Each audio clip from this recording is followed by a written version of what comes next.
ഇദ്ദേഹം ഉണ്ടായിരുന്നപ്പം ജീവിതത്തിൽ ഒരു ദുഃഖവും എനിക്ക് അറിയേണ്ടി വന്നിട്ടില്ല. എനിക്കൊരു വല്ലാത്ത ക്ഷീണം. ശ്രദ്ധിക്കണടാ. എന്നെ വിളിക്കണേ.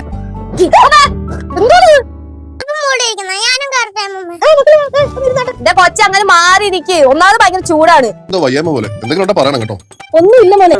ചേച്ചി ചുമ്മാ ഇവിടെ നല്ല ഉണ്ടാക്കാം. ചേച്ചി അടുക്കളോട്ട് പോയി ചെല്ലി. ഞാനും വരട്ടെ പടവലത്ത്. നമുക്ക് ഒരുമിച്ച് പോയിട്ട് അടിച്ചുപൊളിച്ചിട്ട്. അമ്മമ്മക്ക് ഇപ്പൊ ഒരു 10 വയസ്സ് കുറഞ്ഞ പോലെ ഉണ്ട്.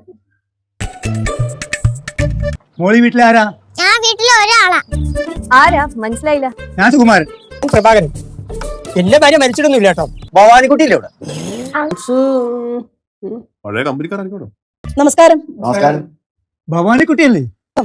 പോയി ചായ എടുക്കും. കാര്യങ്ങളൊക്കെ ഇവിടെ അറിയിച്ചിട്ടുണ്ടെന്ന് വിശ്വസിക്കുന്നു. ഇങ്ങനെ ഒരു തീരുമാനം എടുത്ത് നന്നായി. ഭവാനിക്കുട്ടിക്ക് ഇഷ്ടമുണ്ട് സംസാരിച്ചാൽ മതി കേട്ടാ. എനിക്ക് കണ്ടപ്പോഴേ ഓക്കെ. ശിവനിൽ നിന്ന് വന്നവരാ അല്ലയോ? ഞങ്ങൾ ഭവാനിക്കുട്ടിയെ പെണ്ണ് കാണാൻ വന്ന ചാൻസ് ഉണ്ട്. എന്തിനാ ഇങ്ങോട്ട് വന്നേ? ഭവാനിക്കുട്ടിയെ പെണ്ണ് കാണാൻ വന്നാ ഞങ്ങൾ. ആരാണ് നിന്റെ ഭവാനിക്കുട്ടി? എന്റെ വായ്മല കല്യാണ ആലോചന ഉங்கள்ட்ட யாரு சொன்னாங்க? ഒരു ബ്രോക്കർ മുഖേന വന്നതാ.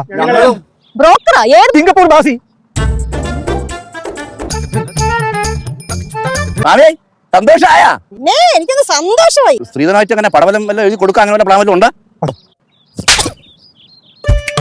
കല്യാണം കൂടാന്ന് വിചാരിച്ച അതങ്ങ് പോയി.